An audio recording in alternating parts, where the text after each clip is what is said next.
René 2026 के regarding एक notice circulate हो रहा है जहां पर ये बताया हुआ है कि एनटीए का ये कॉन्फिडेंशियल नोटिस है जहां पर अथॉरिटीज ने रीनी 2026 के पेपर सेटर्स को ये कहा है कि रीनी 2026 का जो 21 जून का ये पेपर होने वाला है इसमें एटलीस्ट 40% क्वेश्चंस ऐसे सेट करिएगा जो कि high order conceptual based questions हो। और ये एक कॉन्फिडेंशियल लेटर था जो कि सिर्फ एनटीए और पेपर सेटर्स के बीच ही रखा जाना चाहिए था, लेकिन ये चीज लीक हो गई है।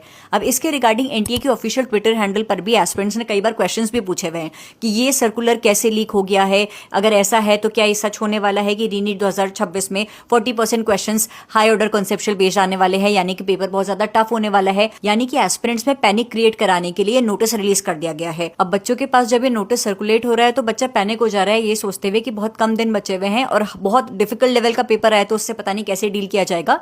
और दूसरा, एनटीए पर वापस से सवाल उठ रहा है कि एनटीए का ये सर्कुलर अगर लीक हो गया है तो फिर हम कैसे ट्रस्ट कर लें कि रीनी 2026 का पेपर लीक नहीं होगा।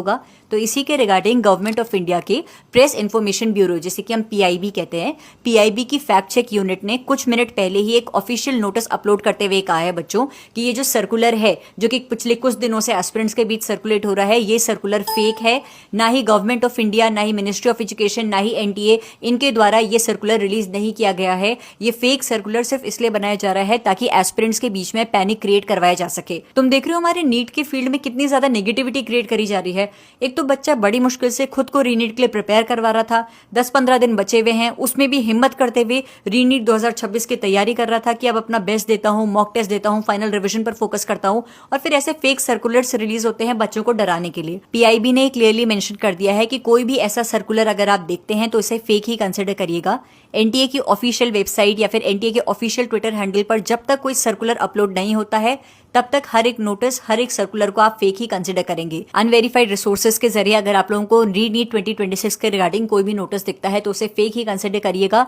जब तक एनटीए ऑफिशियल कंफर्मेशन नहीं देता है तब तक रीनीट 2026 के रिगार्डिंग किसी भी इन्फॉर्मेशन को हम लोग रियल ऑथेंटिक नहीं मानेंगे। तो ध्यान रखिएगा, जो ये 40% हाई ऑर्डर कॉन्सेप्चुअल क्वेश्चंस पूछे जाएंगे रीनीट में, ये वाला सर्कुलर है, ये फेक है। एनटीए का इससे कुछ भी लेना देना नहीं है बच्चों। एनटीए अपनी तरफ से पूरी कोशिश कर रहा है बच्चों के रीनीट 2026 का पेपर लीक ना हो। Let's trust the process. अपनी प्रेपरेशन पर ध्यान दो। बस 10 दिन बचे हुए हैं, अपना बेस्ट देते हुए एक